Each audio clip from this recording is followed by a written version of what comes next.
Hello, dear folks. Welcome to season 7 of our On the Call series produced by the Stars Among Us. I'm Ozzie, and I'm very, very happy that you've tuned into this thank you tour of mine, as each episode is a thank you card to those who have impacted my life. And on this fourth episode of season 7, I'm shining light on Dwayne Lewis. Hello, Dwayne. Hello, Ozzie. How you doing? I'm doing wonderfully. And it's wonderful to sit with you, as we were just talking before, that we've now known each other for over 20 years. And it's been, so have we not spoken for 20 years? I'm just thinking. Almost, because the last time we saw each other would have been in Manhattan at your showroom. Last time we saw each other. Maybe it was my showroom, but it was some place in Manhattan. Right. And it would have been before or around 2003. Right. The latest. Correct. Yeah. Wow. So Dwayne Lewis was the founder of Dada Supreme apparel and footwear back in the day, competed with the greats of the time. Dwayne, I have a question. Why did you start it, and why was it named Dada? Because I still have one of your pieces, that I wear, my velour pants with your Dada crown. Oh, yeah, wow. Mm-hmm. That's nice. I had a daughter, I should say. And a year after she was born, I realized that I needed to start my own business to be able to provide the sort of lifestyle that I wanted for her. So I decided, based off of seeing a magazine article with Carl Kanai, that clothing was something that was lucrative and something that I felt I could look at it from the perception as a customer and make good decisions as far as the styling was concerned. Mm-hmm. So I started off in clothing. I decided clothing, and then I opened up a book of African names, the same book that I actually found my daughter's name in, and there was a name, picked about maybe 15 names or so. One of them was Dada, which is a Yoruba name, meaning curly haired child. Mm-hmm. And started with Dada, and then it turned into Dada Supreme. So initially you were headquartered in LA, right? Or was it New York? No, we started out of DMV area, out of the DC, Maryland area, Virginia area. And we were lucky enough that when we started, BT was headquartered in DC. So after we started going and we started selling hats, one of our sales reps, he decided to go up to BT Studios and make connections and started giving out samples to the people that worked there and the people that were coming there to perform.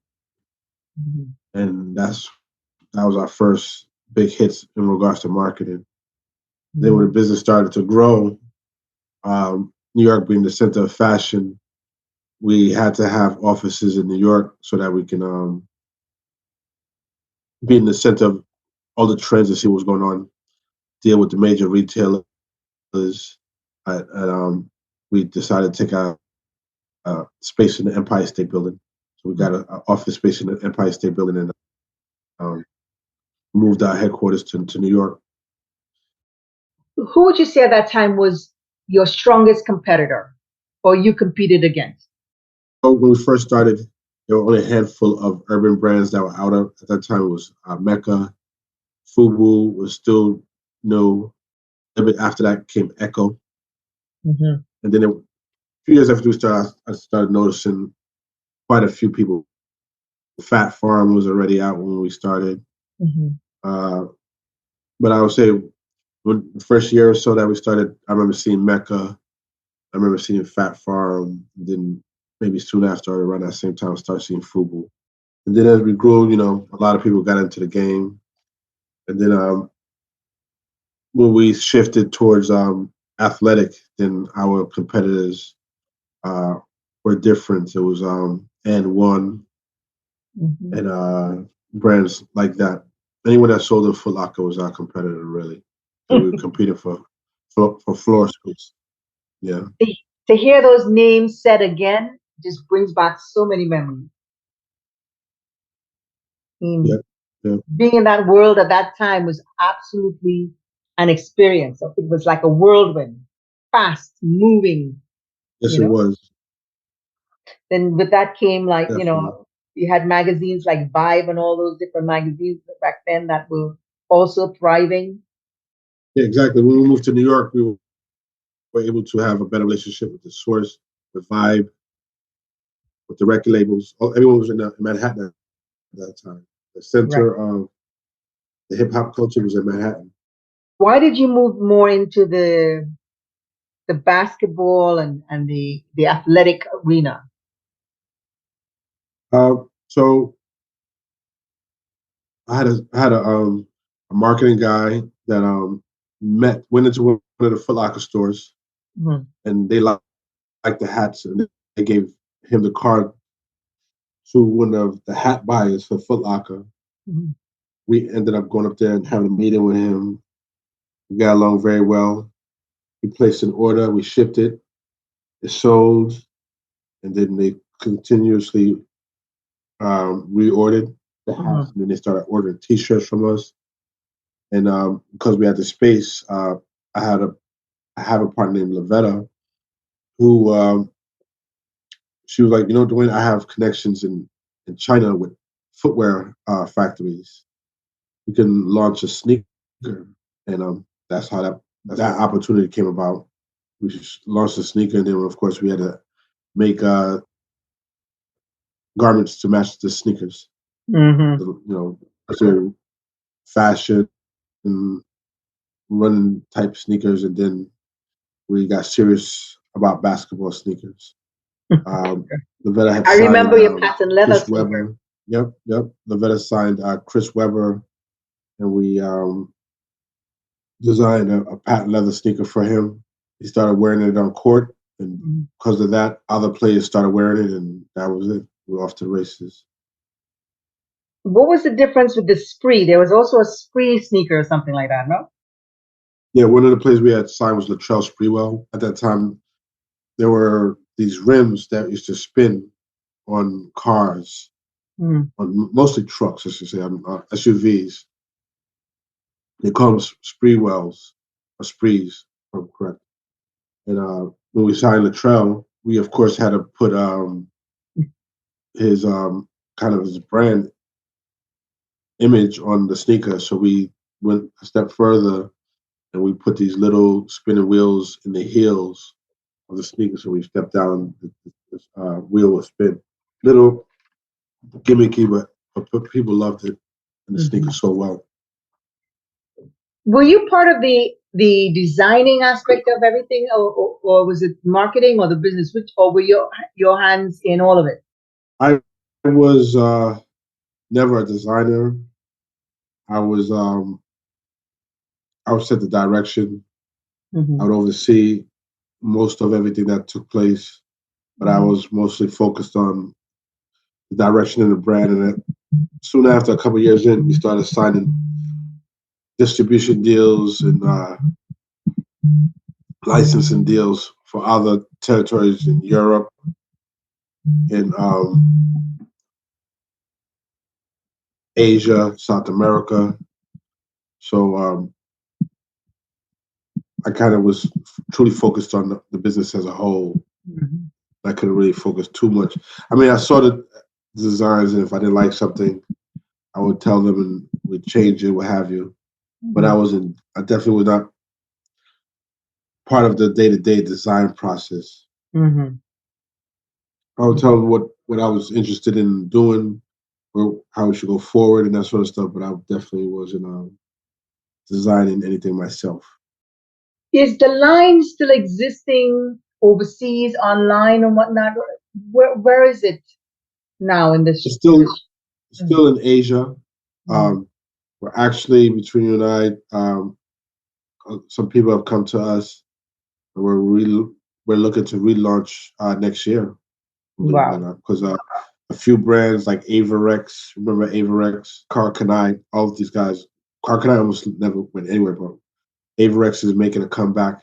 A couple other brands are making a comeback. Fubu's still out there, and some opportunities have opened to us in regards to signing athletes. So we'll be back. So right now, online, people can still buy, or in that market in the Orient, they're still buying the t-shirts and leggings and or shorts and jogging pants Okay. and things like that. Yes. Wow. Okay.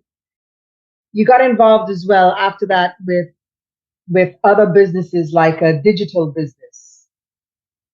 Yeah. So after Dada, we started another brand named Caesar, which was more fashion. It was like, I don't know if you remember Ed Hardy. I don't at Yep. that time. I think you might have Yep.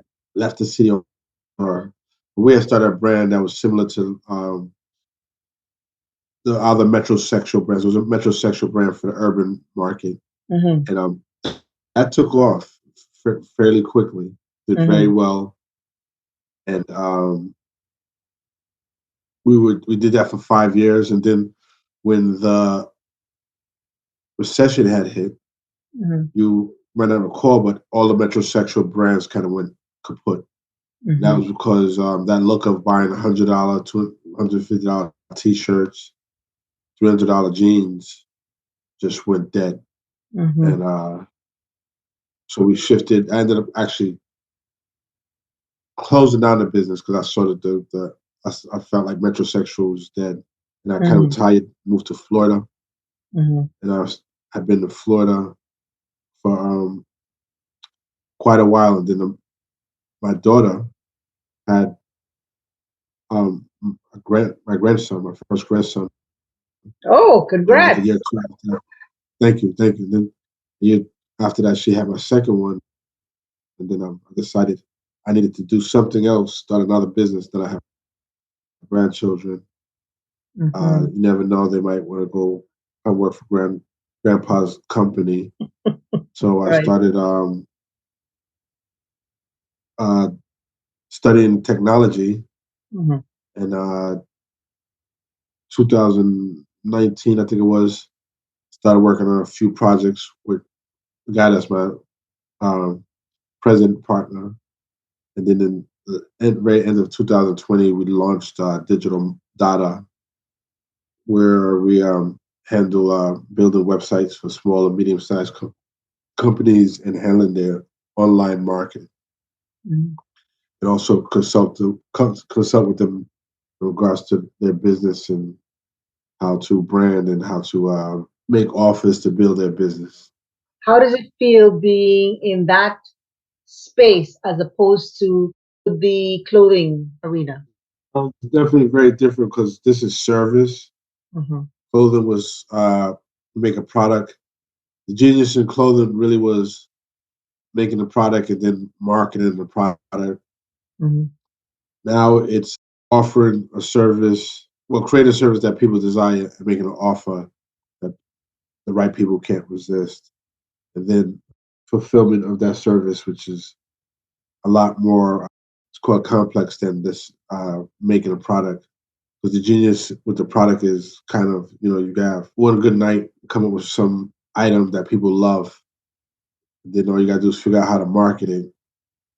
It's kind of demand comes from there, but with service, it's an everyday, making sure that the customers are happy, hiring the right people, your staff, the quality of the staff is a lot more important in the service industry than it is in product industry. So a lot more training, I should say, is needed. And yeah, but you adjust, and I love it. You learn a lot. What has been the biggest challenge for you in this new technological industry? Fulfillment of the service is a lot more um,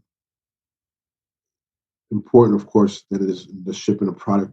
So for that reason, it has a whole new set of challenges in regards to making sure that you live up to the expectations of the customer in regards of the service that they get and how it's delivered to them. Mm.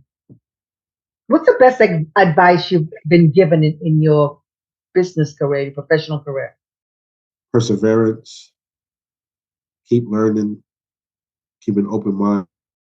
And on the give other yourself side, some what is time. something you used to value that you don't anymore? Before I used to think that, there's going to be one day where you're going to wake up like, boom, I made it. That's never the truth. You get to once you fulfill one stage of your on the road to your what you call success, another one appears and another one appears. So you need to enjoy. I need to enjoy every day instead of waiting. With me, I was always looking at, and still am always looking at companies that are doing better than us and trying to obtain that level of success. But at the end of the day, you have to realize that that's how your brain thinks. And for that reason, when you're not working, to make sure that you enjoy the time, you hire people that you get along with, and it's, there's no combination of people just keep going. You look at people like Elon Musk; they've made enough money for many, many lifetimes, but they're still driving very hard to continue to build on their empire. What positive impact do you feel you're making in the world or have made in the world? I don't necessarily sit there and do too much reflection. I've made a lot of friends. I've made a lot of money with a lot of friends. Made a lot of money with people I don't know from all over the world. With this business, beautiful thing is we make a lot of businesses money, so that's always a good feeling. We employ people from around the world, give people from around the world opportunities that might not be available to them. So that's that makes you feel good that you're doing the right things. If you had to write your autobiography, what would you name it? Would I name it? What would you name it? Yeah. Never really thought about writing an autobiography, but I should hope that my career has uh, many more decades ahead of it. So Sure. I think I'm still in the early chapters, or not halfway through the book, is what I'm hoping to think. So therefore, it'd be part one. Yeah, we still would have made it halfway through the book. Who or what do you advocate for? I like to see everyone get an opportunity to improve their life, have financial stability, take advantage of this world that we have. You now have how many grandchildren? I have three. Wow. Yes. I just got one last year. Oh, So really? you're Wow. doing really, Congratulations. huh? Congratulations. Thank you very much. And on your three, what a lovely thing. Two girls, boys, how many? How's it go? Two boys and then a girl. Wow. So they're going to be protecting that young lady. That's nice. Yes. Well, I wanted to have you on. And by the way, this particular episode is brought to you, to the audience at large, by Girls Quest and Shani Herrera, who is the unsung co-founder of Rockaware clothing brand. But now she's been dedicating her time to girls from the inner city, New Jersey and Catskills, from ages 8 to 14, sending them to sleepaways at Camp Onita, where they learn about ecological awareness, social, emotional, and emotional development literacy, and other things, right? And This camp runs from July 14th to July 22nd this year. And for the audience at large, if you're looking for a great camp, please check out www.girlsquest.org, or you can reach out to Shani, SHANNY, at girlsquest.org. So, Dwayne, I want to thank you very, very much for this time. It was very important for me to have you on my show. It's been a while coming, purely for the fact that we had a great line. We did some great business. You were always very polite, respectful, and very easy. You had a way about you that you tended to not make yourself, how do you say? You made people aware of you without it being overpowering. But people knew when you needed something done, and it was done. You know what I mean? Which was, I always watched how you operated. There were others who, they had to be strong and hard and, verbal and verbose and all of that. So you never there. You're always, for me, very gentle. Always a pleasure to have you around. I can't remember one instance where there was ever any sort of confrontation. And so you have stayed in my memory in a very, very good place, in my heart, in a very good place. And I wanted to be able to say these words to you. I really respect you for what you've been able to do, and to hear that and to learn that the line is still existing and that may come back. I just cherish that. I cherish you, and I wish you all the best with it again. Thank you for inviting me. Glad that we were able to talk and continued success. And I know now that you have your grandchild, that's like an award in itself. Just have, with all your hard work with raising your son. Now he's having his own children, and you can just kind of sit back a little and enjoy it. So well, I don't know about sitting back yet. I feel like I still have so much to do. It's a very strange thing because, I'm up there now and in age, and I'm looking around and I'm like, every day I have things to do. And every day I have things that I still added to the things that I'm doing that I want to do. Very strange. I don't know. But I am very appreciative of your time. Thank you very much. And to my audience, thank you very much for spending your valuable time with us today. Please care to share. And remember, when you're on your beat, stay on the sunny side of the street safely. Be health conscious and kind to one another. And don't forget to give thanks for the little and big gifts. Dwayne, thank you very, very much for this time. It was lovely catching up. I look forward to reading or hearing about what you're going to be doing the end of the year, next year. I'm very excited to see what happens. So thank you very, very much for this time. And we shall chat again. Hopefully it'll not be another 20 years. No, of course not. Let's hold on. So, all right. We have each other's number. I'll speak to you soon. Thank you for inviting me. Absolutely.